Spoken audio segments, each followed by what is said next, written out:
Panibago na namang away kasadang nauwi sa krimen. Tinutugis po ngayon ang lalaking namaril sa nakaalitan niyang driver sa Cavite. Nasawi ang biktima na magre-retiro na sana sa katapusan ng buwan. Saksi, si Rafi Tima. Parehong bukas ang bintana at tila nagdidiskusyon ng mga driver ng dalawang sasakyang yan sa Dasmariñas, Cavite nitong Miyerkules ng umaga. Sabay silang huminto sa bahagi ng Abad Santos Avenue sa barangay Salitran 3. Dahan-dahang umandar ulit ang dalawang sasakyan hanggang sa maitinutok ang driver ng pulang kotse sa driver ng puting pick-up at saka humarurot paalis ang kotse.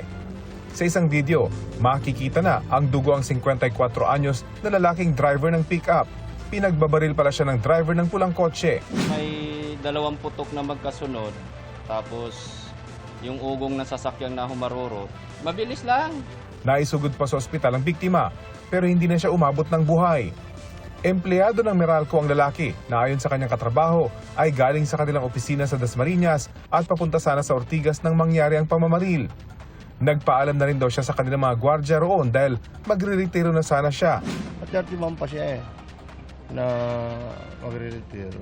Ay wala, napakabait no. May parang kasiyahan o happy-happy doon sa main office nila, parang ipaghahanda o salo-salo doon sa biktima. Kaya siya pumasok. Opo. Bago ang pamamaril, na-ospital pa ang biktima at kababalik lang sa trabaho ayon sa malapit niyang kaibigan. Wala talaga. Talagang totoo, hindi siya mahilig makipag-away. Napakabait na tao talaga. Away trapiko ang nakikita ng Dasmariñas Police na pangunahing motibo sa pamamaril. Ito po ay isang insidente po ng road rage po. Ayun po ay base po dun sa mga saksi po, dun sa mga bystander po, dun sa lugar ng pinangyarihan. Sa pamamagitan ng plaka, na-trace sa follow-up operation ng rehistradong may-ari ng pulang kotse. Tukoy na rin daw ng mga pulis ang namaril na driver na nakatira lang sa barangay kung saan nangyari ang krimen.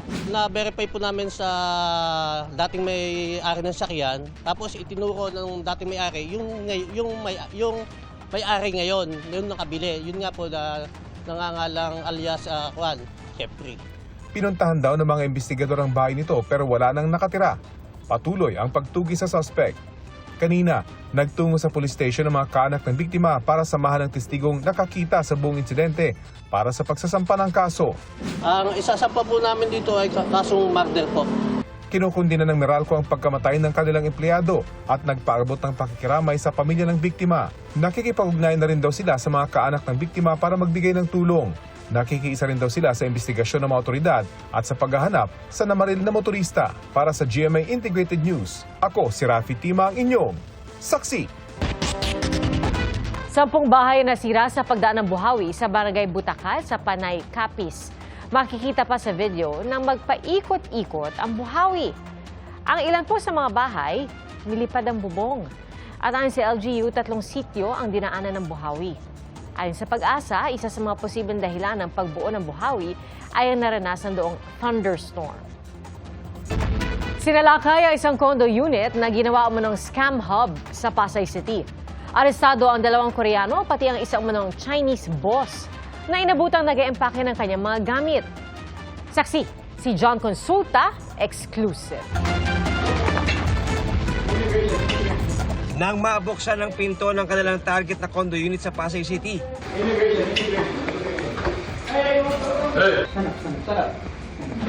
We suspected that this is involved in telecom fraud activity, okay? You are under arrest in violation of the Philippine immigration law.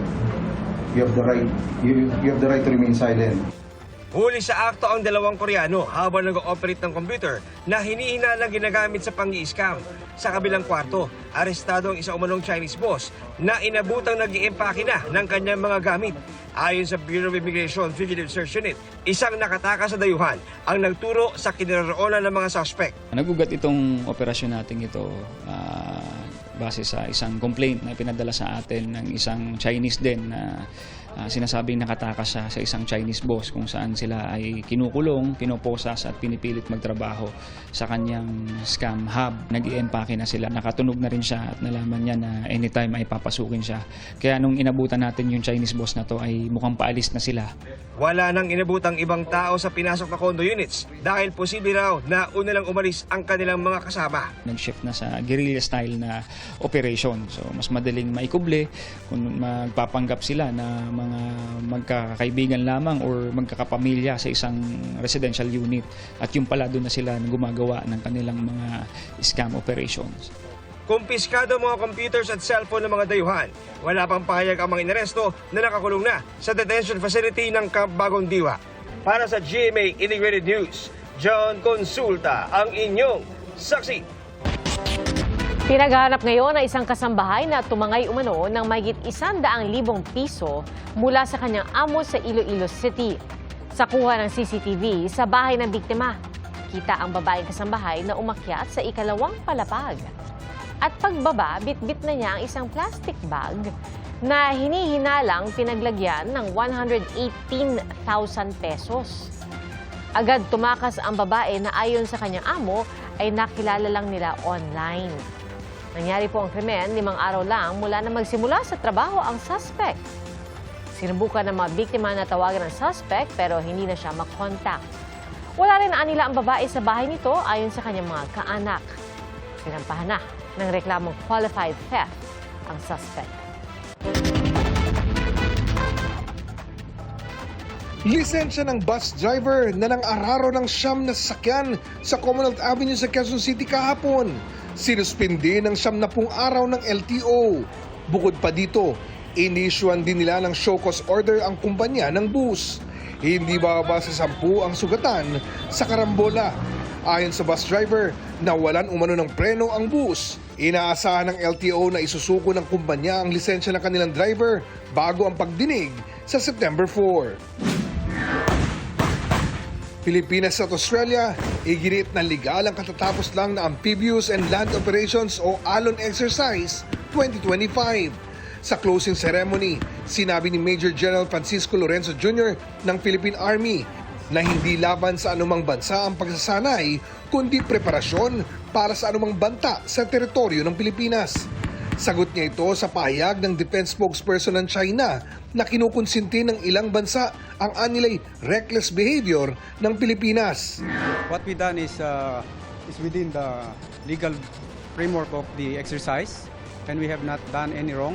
We're doing exercise of freedom of navigation. It is normal for allies and partners to train together, to build interoperability, and certainly normal for allies and partners to exercise within each other's territories. 9 na taong gulang na bata sa Taytay, Rizal na nawala matapos mahulog sa kanal sa gitna ng ulan, natagpuang walang buhay. Isang mangingisda sa Barangay Santa Ana ang nakakita sa bata kaninang umaga. Agad itong pinuntahan ng Philippine Coast Guard at Barangay San Juan Rescue Team para ma-recover ang katawan. Ayon sa mga otoridad, may mga sugat ang bata dahil sa pagkalunod. Ang pamilya ng bata mismo ang nagkumpirma sa pagkakakilanlan nito. Hindi sila nagbigay ng pahayag. Para sa GMA Integrated News, ako si Oscar Oid, ang inyong saksi.